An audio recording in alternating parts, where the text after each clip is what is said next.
자, 오늘 주기도문 이제 계속 말씀 보겠습니다. 6번째 시간인데요. 죄를 사하여 주옵소서, 이런 제목입니다. 죄를 용서받는 것, 이것은 우리의 신앙의 중심에 있는 것이다 해도 과언이 아닙니다. 우리 조직신학에서는 인간에 대한 인간론을 이야기할 때 죄론을 가르칩니다. 또 기독론, 그리스도 예수에 대한 이야기를 할 때에도 이 죄에 대한 것을, 인간의 죄에 대한 것을 예수님께서 어떻게 해결해 주셨는가, 이런 부분들을 강조해서 이야기를 합니다. 즉 우리의 죄 때문에 이 땅에 오셨고, 또 우리의 죄를 용서해 주기 위해서 십자가에서 죽으셨고, 또 그를 믿는 이들을 죄에서 구원하시고 영생을 주신다. 이것이 기독론의 핵심인 것이지요. 우리가 믿는 복음의 핵심은 바로 여기에 있습니다. 오늘 주기도문에서도 죄를 용서해 달라 하는 이런 기도를 가르치고 계시는데, 마치 전제 조건처럼 따라오는 그런 말이 있어요. 즉 오늘 우리가 우리에게 잘못한 사람들을, 옛날 버전에는 죄 지은 사람들을 용서해 준 것처럼 우리의 죄를 용서해 달라. 그런데 다른 사람의 죄를 먼저 용서해 줘야 하나님께서 내 죄를 용서해 주신다, 이렇게 생각하면 그러면 굉장히 부담스러운 기도죠. 쉽게 이 기도를 드리기 어렵겠죠. 그런데 14절 말씀에 분명히 이렇게 기록되어져 있어요. 우리 함께 읽어보겠습니다. 너희가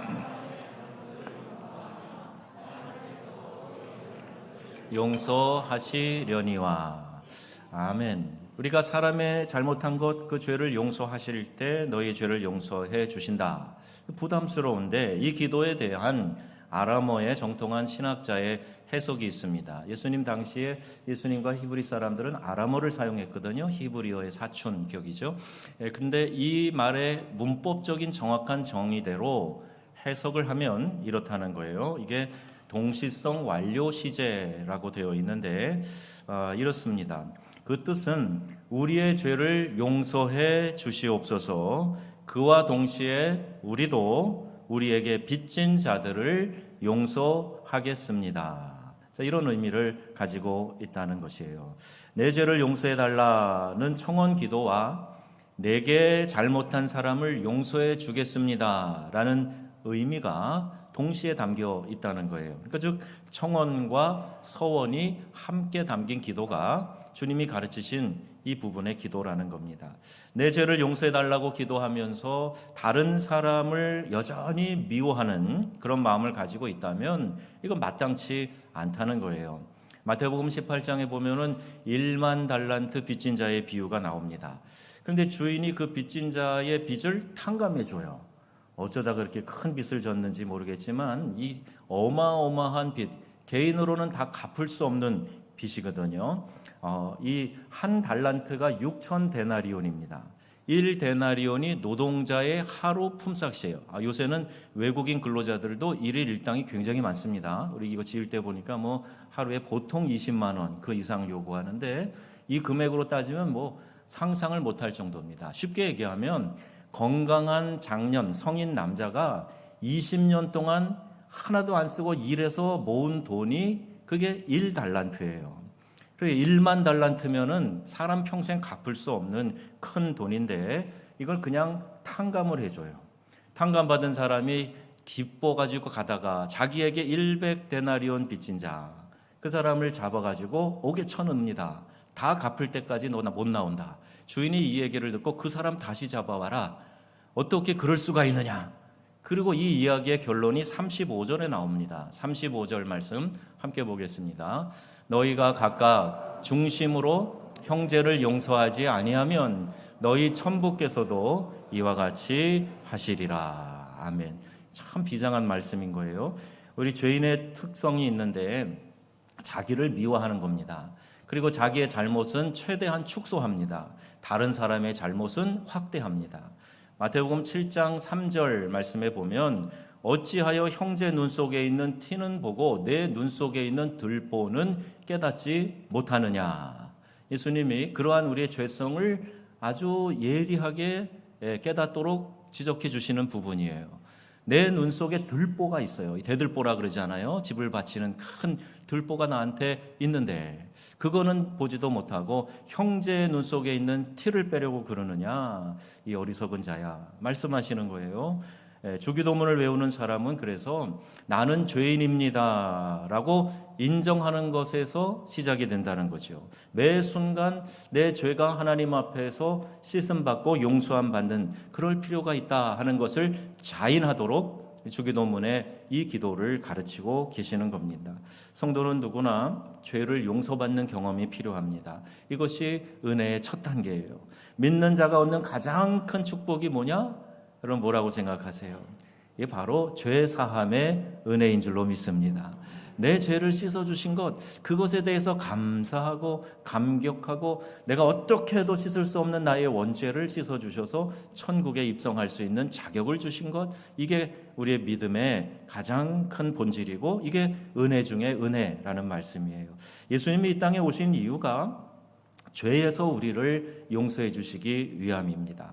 물질이 많고 내가 건강에 아무 문제가 없고 그래도요, 죄 사함의 이 용서가 없으면 아무 의미가 없는 거예요. 자기의 죄의 무게가 얼마나 무거운지 아는 사람이 비로소 십자가의 은혜, 그것의 가치를 깨닫고 내 죄의 심각성을 느끼며 십자가 앞으로 그 나의 죄악을 가지고 나와 해결함 받는 것, 이게 복음의 가장 진수가 되는 것이죠. 은혜를 받았다는 것이 무엇인가? 여러분 은혜 받았다 할 때 여러분 뭘 생각하세요? 은혜 받았다는 것은요, 내가 먼저 내 죄를 깨닫는 거예요. 내 죄를 깨닫는 것이 은혜인 줄로 믿습니다. 자, 은혜가 뭐냐 그러면 여러분 깨닫는 게 은혜인데 뭘 깨닫는 게 은혜라고요?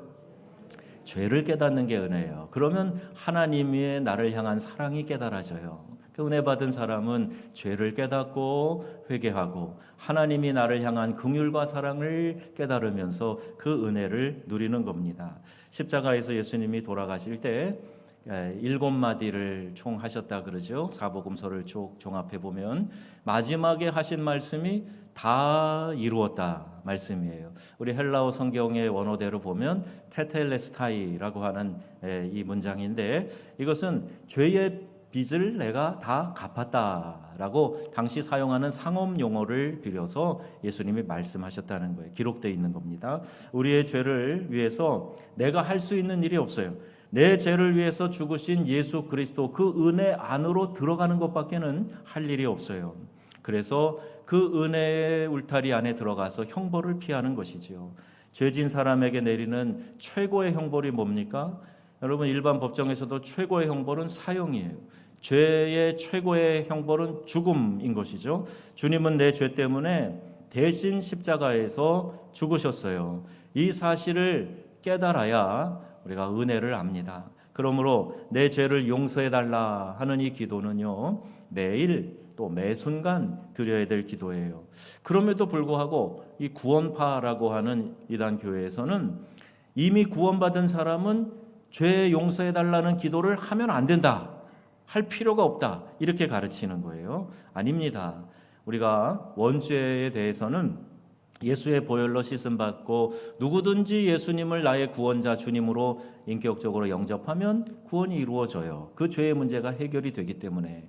그러나 우리가 살아가면서 짓는 자범죄의 문제에 대해서는 용서를 구하면서 맞아, 예수님이 내 죄 때문에 십자가에서 죽으셨지 하는 것을 다시 한번 진지하게 고백하게 만드는 것이 나의 죄를 용서해달라 하는 이 기도인 것입니다. 그리고 동시에 그가 우리에게 베푸신 이 사죄의 은혜를 깨닫고 다른 사람에게도 내가 이 사죄의 은혜, 이 은혜를 전하겠습니다. 즉 내가 실천하겠습니다 하는 의미를 담고 있는 겁니다. 다윗은 지금도 이스라엘 백성들이 아주 존경하는 성군 왕입니다. 그러나 다윗이 아무 죄가 없었습니까? 다윗은 오히려 우리가 생각할 때에도 참 치졸하고 끔찍한 죄를 져요. 간음죄뿐만이 아니라 살인 교사를 해서 그의 아내 우리아를 전장터에서 죽게 만듭니다. 얼마나 간교합니까? 그런데요, 다윗과 사울왕 다른 점이 있었어요. 다윗은요, 하나님 앞에 철저히 회개했다는 겁니다. 하나님께서 보실 때 우리 모두가 다 죽어 마땅한 죄인들이에요. 여러분, 이렇게 건물의 높이가 높낮이가 다 다르다고 생각이 되는데 비행기 타고 저 위에 올라가서 내려다보면 다 그게 그거예요. 근데 우리가 다 그런 죄인입니다. 다윗도 그렇고 우리도 마찬가지예요. 아무리 거룩한 삶을 산다고 해도 하나님 앞에서 누구나 다 죽어 마땅한 죄인인데, 다윗은 범죄했을 때 철저하게 하나님 앞에서 회개합니다. 하나님의 종 나단 선지자로부터 하나님 말씀을 듣고 책망받으면서 그 침상이 눈물에 젖고 썩을 정도로 눈물 흘리며 몸부림치며 하나님 앞에 회개의 기도를 드려요. 십자가의 용서의 은혜가 우리를 살게 하는 줄로 믿습니다. 모두가 다 우리가 하나님의 이 용서의 은혜, 하나님의 긍휼, 이게 필요한 사람이에요. 우리 모두가 다 1만 달란트 빚진 자라는 말입니다. 찬송가 494장 2절 가사가 이렇게 돼 있어요. 내가 공을 세우나 은혜 갚지 못하네. 쉼이 없이 힘쓰고 눈물 근심 많으나 구속 못할 죄인을 예수 홀로 속하네. 여러분, 이 가사에 얼마나 진수와 같은 이 복음의 내용이 담겨 있는지 몰라요. 오직 예수님만이 나를 구속해 주시고 그분의 보혈로 나를 구원해 주셨다. 예수 홀로 내 죄 문제를 해결해 주셨다 하는 이 고백의 찬양입니다. 죄 사함의 확신이 우리의 신앙의 밑바닥에 깔려서 우리를 움직이게 하지 않으면 우리의 모든 활동은 의미가 없어요. 오늘 이 십자가의 은혜가 여러분에게 흘러 넘치시기를 축복합니다. 1만 달란트 탕감받은 사람은 100데나리온 빚진 자를 관대하게 대해야 돼요. 당연한 용서를 실행하지 않은 죄를 그 주인이 책망하고 있기 때문입니다. 그런데 사람의 속성이 그렇지가 않죠. 자기가 더 큰 사함을 받았는데, 용서받았는데 자기가 받은 은혜와 용서는 작게 여겨요. 때로는 그냥 잊어버리려고 합니다. 그리고 반면에 자기가 받은 피해나 상처는 절대 잊지 않으려고 하고 그것은 더 확대 해석하는 그런 본성이 우리 사람들에게 많이 있습니다. 요한 웨슬레가 이런 말을 했어요. 우리 함께 볼까요? 요한 웨슬레가 이런 말을 합니다. 내가 다른 사람을 용서해 주지 못한다면 너도 죄를 지으면 안 된다. 내가 죄를 지은 것을 다른 사람도 용서해 주지 않기 때문이다. 이게 굉장히 간단한 논리인데요. 이게 사실 아닙니까? 그러니 너도 죄 짓지 마라. 그 사람이 너 용서 안 해줄 거야. 너가 용서 안 해주잖아. 똑같은 거야. 이렇게 말씀하는 거예요.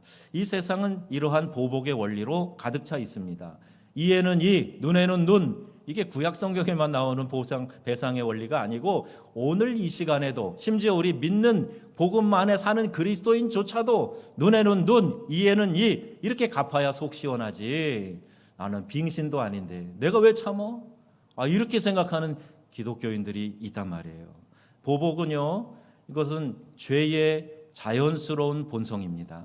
하나님이 우리에게 그걸 명하시는 게 아니에요. 그러나 우리 주님께서는 보복의 원리가 아니고 용서의 원리로 살아가라고 그렇게 말씀하고 계시고 실제 삶으로 본을 보이셨어요. 십자가 위에서 고통당하시면서 예수님이 뭐라고 하십니까? 누가복음 23장에 보면 아버지여 저들을 사하여 주옵소서 자기들이 하는 것을 알지 못함이니이다. 자기들이 지금 정의감에 불타서 저러고 있지만 무슨 죄를 짓고 있는지 알지 못하고 깨닫지 못하고 있으니 아버지 하나님 불쌍히 여겨주시고 저들의 죄를 사하여 주옵소서. 십자가상에서 고통당하시는 중에도 예수님은 저들을 용서해달라고 하나님 앞에 그들을 사면해달라고 기도하고 계시는 거예요. 여러분, 우리는 완전하지 않습니다. 완전한 교회도 없어요. 목사도 장로도 권사도 어느 직분자도 완전하게 자기 역할을 100% 잘하고 있다, 흠이 없다, 이렇게 말할 사람은 아마 아무도 없을 겁니다. 어느 분이 그랬어요. 이민교회에서 나는요 완전한 교회를 정할 때까지 교회 등록하지 않고 이 교회 저 교회 다녀보겠습니다.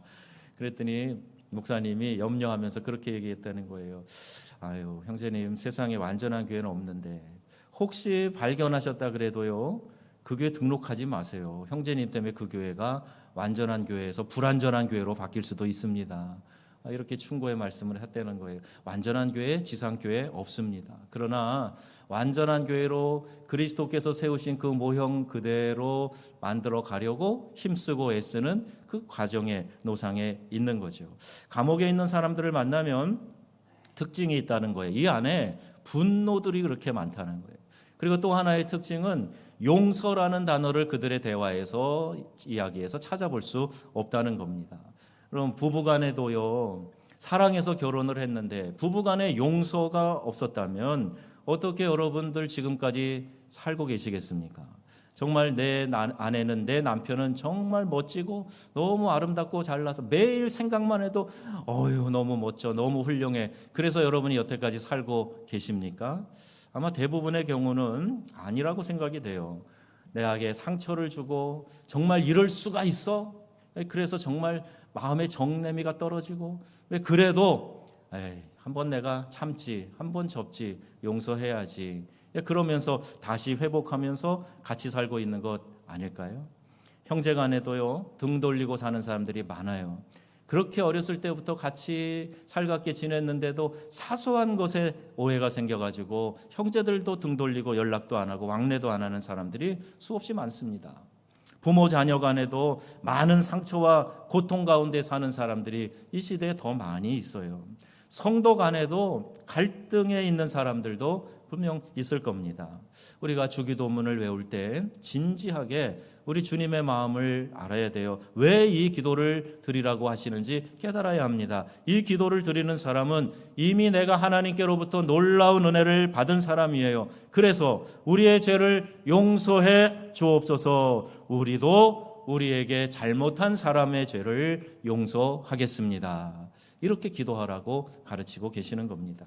복음의 핵심은 내가 먼저 용서하는 거예요. 우리는 예수를 십자가에 매단 가해자입니다. 우리가 그 죄를 알지도 못할 그때에, 성경에는 우리가 아직 죄인 되었을 때에 그리스도께서 우리를 위하여 죽으셨다, 이렇게 말씀하고 있어요. 이게 로마서 5장 8절 말씀이죠. 우리 같이 한번 읽어보겠습니다. 우리가 아직 죄인 되었을 때에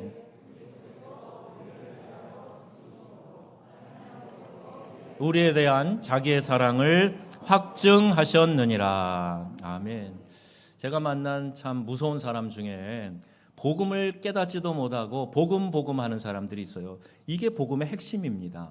내가 다른 사람을 용서해 주는 것, 이것이 십자가 복음의 원리예요. 하나님이 이것을 먼저 우리에게 본을 보여주셨고 우리도 그렇게 실천하며 살으라고 말씀하시고, 주님이 제자들에게 기도를 가르치실 때도 이 기도문을 넣어서 기도해라. 너는 죄인이고 그 죄는 용서함 받았고 그래서 너도 다른 사람의 잘못을 용서해 줘야 된다.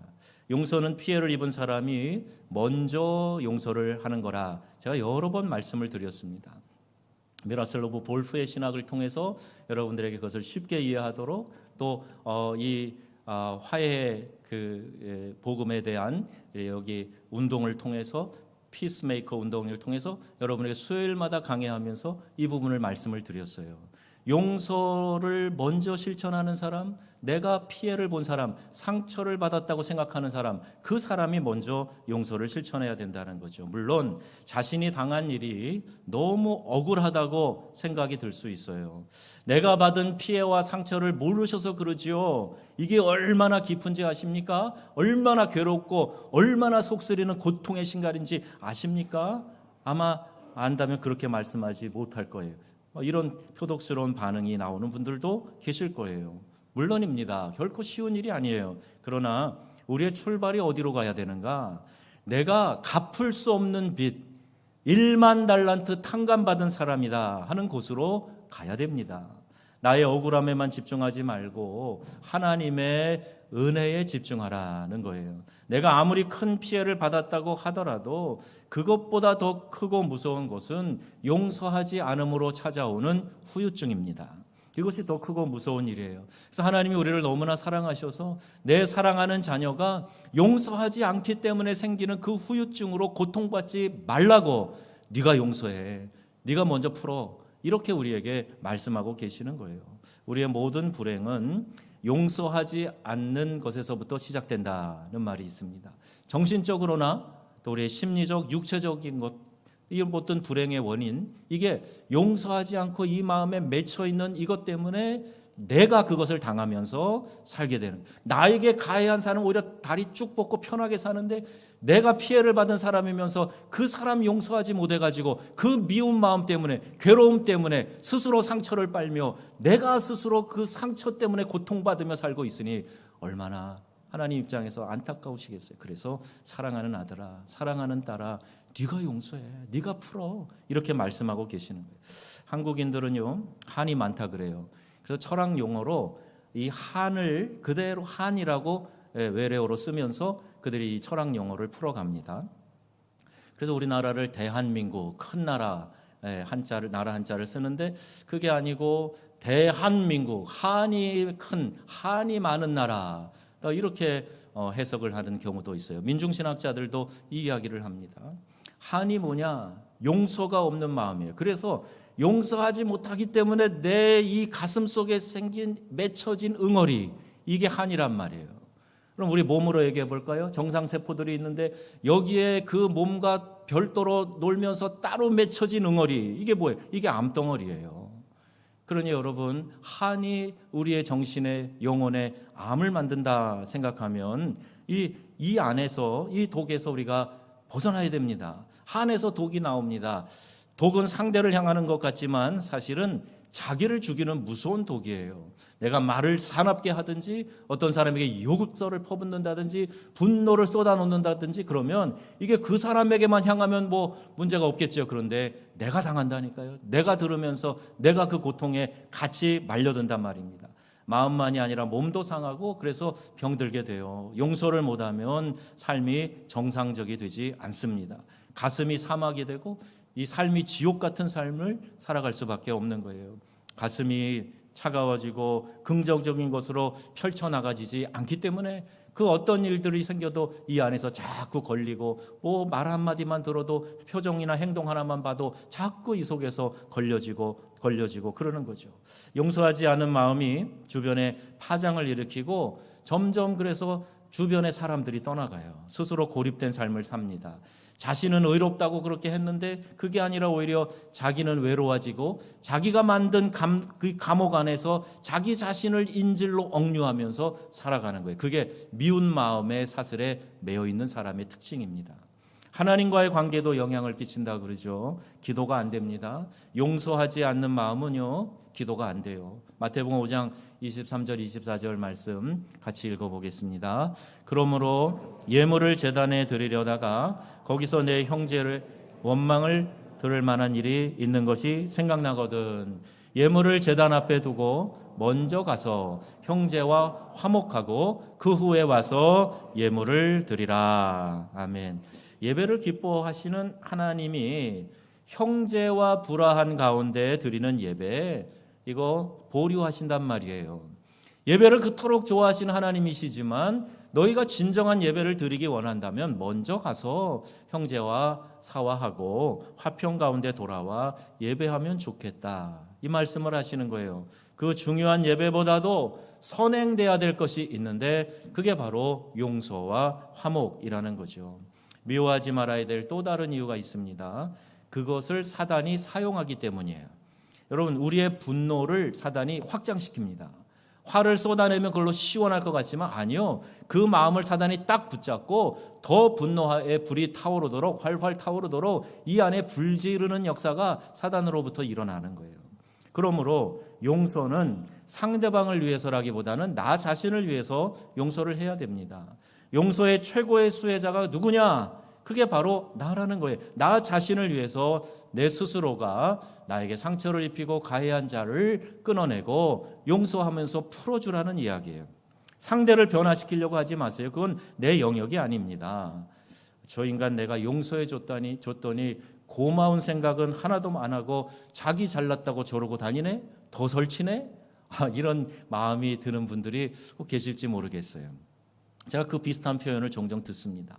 내가 용서해 줬는데 고마운 것도 모르고, 이렇게 마음속에 일어나는 잔향 같은 것들이 있어요. 근데 여러분, 이거 그렇게 연연할 필요가 없습니다. 용서할 때 축복의 문이 열리고 치유가 일어나고 놀라운 역사가 나타나는 줄 여러분 믿으시기를 바랍니다. 용서를 통해서 내가 그런 혜택을 받는다니까요. 용서하지 않으면 반대로 내가 묶이는 삶을 살게 되는 것이에요. 욥기서를 보시면 다 망가진 그 욥의 삶이 반전되는 것이 나오는데 어느 시점에서 반전이 되느냐, 터닝 포인트가 어디냐, 아주 중요한 교훈이 있어요. 욥기 42장 10절 말씀입니다. 우리 함께 읽어보겠습니다. 욥이 그의 친구들을 위하여 기도할 때 여호와께서 욥의 곤경을 돌이키시고 여호와께서 욥에게 이전 모든 소유보다 갑절이나 주신지라. 아멘. 이 친구들이요, 그 욥에게 와가지고 그 욥의 쓰리고 아픈 상처를 막 후벼 놓습니다. 그 상처에 막 소금 뿌리듯이 와가지고 바늘로 쿡쿡 찌르듯이 욥을 더 괴롭혀요. 너 좀 잘 생각해봐라. 전능자가 너에게 이 고통을 주는 게 뭐 이유가 없어서 그러겠느냐. 잘 좀 생각해봐. 그러면서 욥을 더 불편하고 힘들게 만듭니다.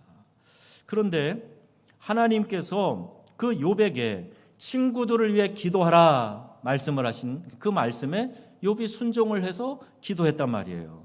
그때 오늘 본문 말씀 여호와께서 욥의 공경을 돌이키시고 갑절이나 더해 주셨다 말씀하고 있어요. 하나님이 욥에게 그렇게 명령하신 것처럼 오늘 말씀을 듣는 여러분에게 성령 하나님께서 동일한 명령을 하고 계신 줄로 믿습니다. 내 삶의 터닝 포인트가 일어나려면 내 마음에 묻고 있는 사람을 풀어줘야 된단 말이에요. 아직도 미워하고 있는 사람, 원망하고 있는 사람, 그 사람을 풀어줘야 된단 말이에요. 그래야 하나님께서 예비하신 은혜가 우리의 삶에 비로소 임하게 되는 것이죠. 친구들을 축복하고 용서할 때 하나님께서 하늘 문을 여시고 모든 묶인 것들을 풀어주시고 새롭게 하시고 갑절의 복을 주셨다. 오늘 하나님께서는 우리들에게도 이와 같은 은혜를 주시기를 원하시는 줄 믿습니다. 그래서 우리의 마음에 이 마음을 깊이 새겨야 되고 오늘 우리가 함께 읽은 욥기 42장 10절을 이렇게도 비유해요. 이 볼링 레일 끝에 보면 핀이 서 있지 않습니까? 10개의 핀이 서 있는데 그중에 킹핀이라고 부르는 녀석이 있어요. 5번 핀인가 그래요. 가운데 숨어 있는데 그 놈을 딱 맞히면 10개가 우르르 하고 다 넘어집니다. 그게 핵심인 거예요. 여러분 우리가 은혜 받고 신앙생활 잘 하면서 성장할 수 있는 핵심 킹핀이 있는데 그게 바로 용서하는 것이에요. 오늘 하나님께서 이 복음 가운데 이것을 우리에게 말씀하고 있습니다. 요셉의 예를 볼까요? 요셉이 형들에게 미움받아가지고 죽음당할 뻔해요. 시기 때문에 사람을 죽이려고 그래요. 자기 형제인데, 피를 나눈 형제인데. 그래도 그러면 안 되지 않냐. 마침 대상들이 지나가니까 욥을 물 없는 구덩이에서 꺼내가지고 노예로 팔아버립니다. 낯선 나라의 그 어린 아이가 노예로 팔려가가지고요. 얼마나 그 많은 외로움과 서름을 당하면서 살았겠어요. 얼마나 고통스러웠겠어요. 그런데 그가 애굽의 그 이집트에 팔려간 나라의 종이었던 그 나라의 총리 대신이 됩니다. 바로를 제외하고 두 번째 권력자가 돼요. 자기 뜻대로 나라의 모든 것을 움직일 만한 실권자가 되는 거예요. 여러분 같으면 어떻게 하시겠어요? 나를 죽이려고 했던 그러니까 형제일지라도 형제 아니야. 나를 팔아먹었어? 내가 갚아주리라. 아마 영화를 만들면 멋진 복수혈전의 영화가 여기서 하나 탄생할지 모르겠어요. 그러나 요셉을 보세요. 그 안에 상처가 없어요. 이 안에 응어리가 없어요. 내가 반드시 형제들에게 보복하리라. 이런 마음 하나도 없어요. 만약에 있었다면 하나님께서 요셉을 애굽의 총리로 세우지 않으셨을 겁니다. 하나님의 뜻은 열방을 구원하는 것이거든요. 이제 흉년이 나서 많은 사람들이 고통받을 거에 뻔하니까 요셉을 세우셔서 그 사랑하는 백성들을 구원하시고 그 근동을 구원하시기 위해서 준비해 가시는데 요셉의 마음에 그런 복수의 마음이 있었다면 사용하시겠습니까? 요셉은 이미 다 그 마음을 깨끗이 털어냈어요. 용서는 나에게 피해 입힌 사람을 풀어주는 겁니다. 그때 나도 자유로워져요. 상대를 풀어주지 않으면 나도 묶이는 거예요. 그래서 형들이 막 두려워해요. 아버지가 돌아가셨으니까 보복하지 않겠는가. 형들이요, 한탄하지 마세요. 나를 여기 팔아버렸다 해서 원망하지 마세요. 이거 하나님께서 하신 겁니다. 이 어려운 때에 우리의 민족을 구원하시려고 하나님께서 작정하시고 하신 것이니 형들이여 걱정하지 마세요. 이렇게 이야기하는 요셉을 보세요. 싹 씻어버린 거예요. 영화 밀양 한동안에 화제가 되고 지금도 종종 이야기를 합니다. 이 영화의 원작은 이청준의 소설 벌레 이야기라고 합니다. 그 원작은 참 이렇게 비참하게 끝나요. 하나님께 복수하는 마음으로 자살을 해버려요. 그러나 이 내용은 조금 각색이 되어 있는데 이창동 감독에 의해서 영화로 만들어지면서 그 신혜라고 하는 주인공 있죠. 전도연 씨가 역을 맡았는데 그가 이제 신앙을 갖게 된 다음에 이제 우리 목장 모임도 하고 막 그러면서 내 아이를 유괴해서 살해한 자를 용서해야 되겠다 마음을 갖고 교도소를 찾아갑니다. 그런데 자기 아이를 죽인 그 유괴범이 파렴치하게도 뻔뻔하게도 나는 벌써 하나님으로부터 용서받았다 이렇게 편안한 이야기를 하니까 이 주인공이 그냥 돌아버리죠. 내가 아직 용서를 안 했는데 누가 용서를 한단 말이냐. 하나님일지라도 막 분노해가지고 막 그렇게 이야기하면서 이 여자가 막 그때부터 이상한 반응과 행동을 하기 시작을 하죠. 이창동 감독의 의도가 있었을 겁니다. 예수 믿는 사람들이 너무 삶이 가볍다는 거예요. 깊은 하나님의 은혜를 삶 속에서 반영하지 못하고 그냥 값싼 은혜로 전락시켰다. 이런 부분에 대해서 우리 자체적인 비난도 있고 외부에서 기독교인들을 향해서 하는 비난도 있어요. 하나님이 우리의 죄를 용서해 주신다 그러니까 마음대로 살고 마음대로 미워하고 마음대로 죄짓고 마음대로 탐심 부리다가 하나님 용서해 주세요. 그럼 끝이냐? 너네들 그렇게 쉽게 사냐 인생을? 이런 것에 대한 도전인 겁니다. 물론 거기에 나오는 이제 종찬이라는 송강호 씨 어떻게 보면 참 가볍고 날라리 같은 그런 사람인데 그 사람이 오히려 더 인간미 있는 사람처럼 이게 묘사되지 않아요? 비교시키는 거죠. 여기에서 여자 주인공이 신혜가 정말로 하나님을 만나고 죄의 문제를 하나님 앞에서 해결한 사람인가에 대해서는 물론 의문이 있습니다. 진짜 용서함을 받은 사람이라면 아마 그것도 뛰어넘는 하나님의 은혜를 더 체험을 했었을 거예요. 용서는 그래서 죄성을 가진 우리 인간의 힘으로는 도저히 할 수 있는 게 아닙니다. 내 마음을 좀 그렇게 먹었다고 해서 쉽게 그 용서가 되면 얼마나 좋겠어요. 절대 안 됩니다. 인간의 힘으로 어렵습니다. 그래서 우리의 죄를 용서해 주십시오. 이렇게 늘 기도하라고 가르쳐주고 계시는 거예요. 그 용서의 기도를 통해서 내가 하나님으로부터 1만 달란트 탕감받은 죄인이구나 하는 사실을 용서받은 죄인이구나 하는 사실을 새롭게 깨달으면서 다른 사람의 잘못을 용서해 주라고 말씀하고 계시는 거예요. 이 기도를 할 때마다 내 죄 문제는 내가 해결할 수 있는 게 아니구나 하는 것을 깨닫게 해주시고 주님 도와주세요. 용서의 힘을 주세요. 그리스도의 사랑으로 저를 덧입혀 주세요. 이렇게 기도하는 거예요. 기도는요 모든 것을 가능케 하는 줄로 믿습니다. 여러분 기도하면서 그냥 지푸라기나 하나 잡아보지 이런 식으로 기도하면 그 기도는 응답 안 돼요. 정말 믿음을 가지고 기도하는데 하나님의 기도를 통해서 만사를 변화시키는 줄로 믿습니다. 그러니 여러분 이 기도도 마땅히 드려야 될 기도예요. 내 힘으로는 안 되지만 하나님 내 마음을 변화시켜 주셔서 그를 용서할 수 있게 하여 주시옵소서. 이 기도를 드리라고 하는 겁니다. 사막의 강을 내시는 하나님께서 우리의 심령 가운데 이 용서와 은혜의 강이 흘러가게 하실 줄로 믿습니다. 그렇게 되기를 기도하라는 거예요. 우리는 계속적으로 하나님의 용서를 경험하는 삶을 살아가야 합니다. 내가 1만 달란트 빚진 자였다 하는 것을 깨닫는 것이 중요해요. 하나님의 사랑이 깊다는 것을 깨닫게 될 때 끊임없이 나를 용서해 주신 그 하나님의 크신 사랑의 강 안에 내가 잠겨 보는 거예요. 그 은혜의 풍성함 속에 내가 들어가 보는 거예요. 그때 비로소 내 마음에 다른 사람을 품고 용서할 여유가 생기는 거, 그 사람이 믿음이 좋은 사람이고 그 사람이 복음을 깨달은 사람입니다. 이 복음의 원리를 알지도 못하면서 복음 하면서 거짓 십자가 복음 외치지 마세요. 내가 다른 사람을 용서하지 않으면서 나는 믿음 좋은 사람이고 나는 복음에 합당한 삶을 사는 사람이고, 이거 거짓말이에요. 내가 하나님의 말씀 안에서 다른 사람의 죄를 용서하고 그를 풀어주는 그 사람이 진짜 복음의 사람이고 복음을 실천하는 사람이라는 겁니다. 이것을 경험하지 않으면 나도 모르게 율법주의자가 됩니다. 남을 판단하게 돼요. 내 형편은 생각하지 않고 다른 사람을 심판합니다. 손가락질합니다. 그러나 내 죄가 날마다 십자가 안에서 처리된다는 그 은혜를 경험하게 될 때 비로소 다른 사람을 이해하게 되고 그 사람을 용서하게 되고 용납하게 되는 거죠. 오늘 우리의 모든 관계 안에서 용서의 강이 흘러갈 수 있기를 축원합니다.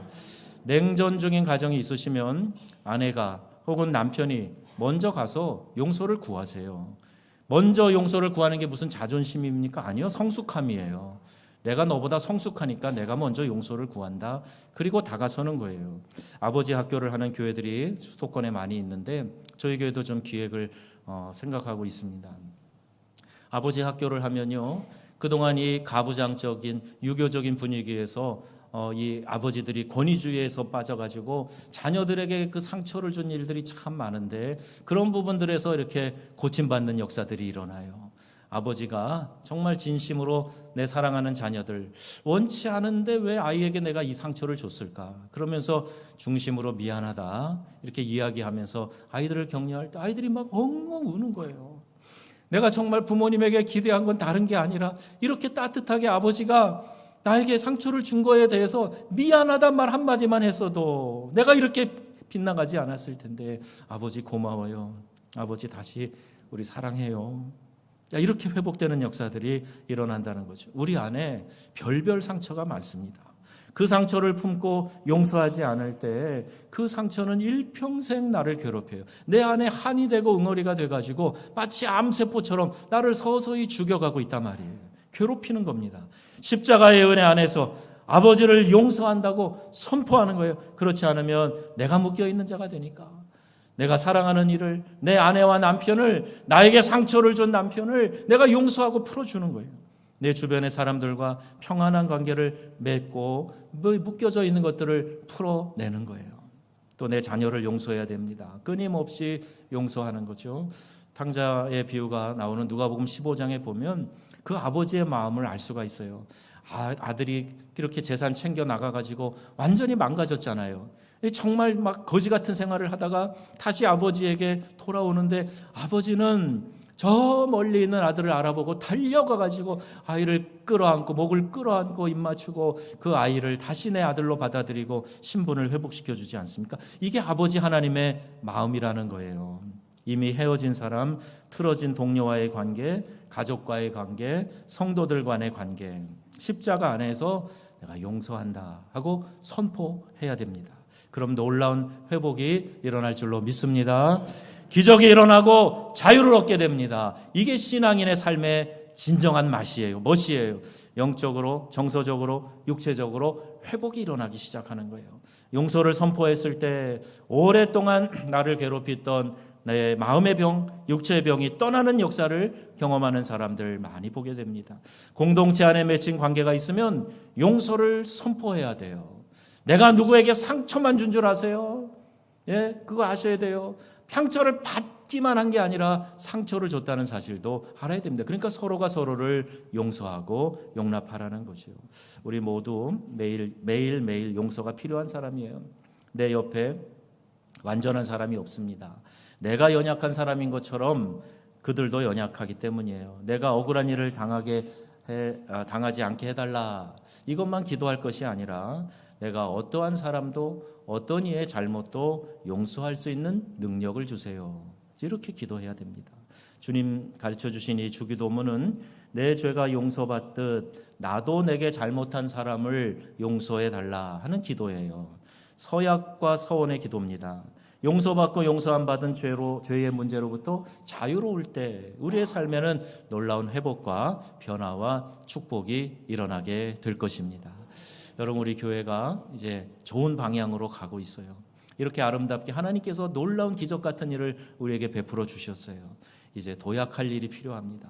여러분의 신앙이 이 부분에서 묶여 있는 분이 계시다면 다 풀어지는 역사가 있기를 주 예수님의 이름으로 축원합니다. 이것이 새로워지는 거예요. 이것이 부흥이에요. 이것이 하나님이 진정 원하시는 온전한 회개입니다. 어떤 분은 이 설교가 너무 힘들게 들릴 수도 있어요. 압니다. 그러나 여러분 1만 달란트 탕감받았다 하는 사실은 우리 모두가 기억해야 될 사실이에요. 그 누구도 예외가 없습니다. 죽었던 자, 소망이 없던 자, 그런데 하나님이 살려주셨어요. 우리가 다 죄인이 되어서 모든 사람이 죄를 범하여서 하나님의 영광에 이르지 못했고 그 결과는, 죄의 결과는 죽음, 영원한 사망인데 그럼에도 불구하고 우리에게 하나님이 구속의 은혜, 예수의 생명의 그 피값으로 우리를 구원해 주셨잖아요. 그 은혜를 받고 우리가 주님 앞에 믿는 자로 살아가고 있지 않습니까? 주의 성령이 내 마음에 역사하셔서 나도 당신을 용서합니다. 나도 당신을 사랑합니다. 이 용서는요, 그냥 용서했다고 마음만 먹는 게 아니라 당신을 용서합니다. 근데 내 눈앞에 나타나지 마세요. 이렇게 얘기하는 거 아니에요.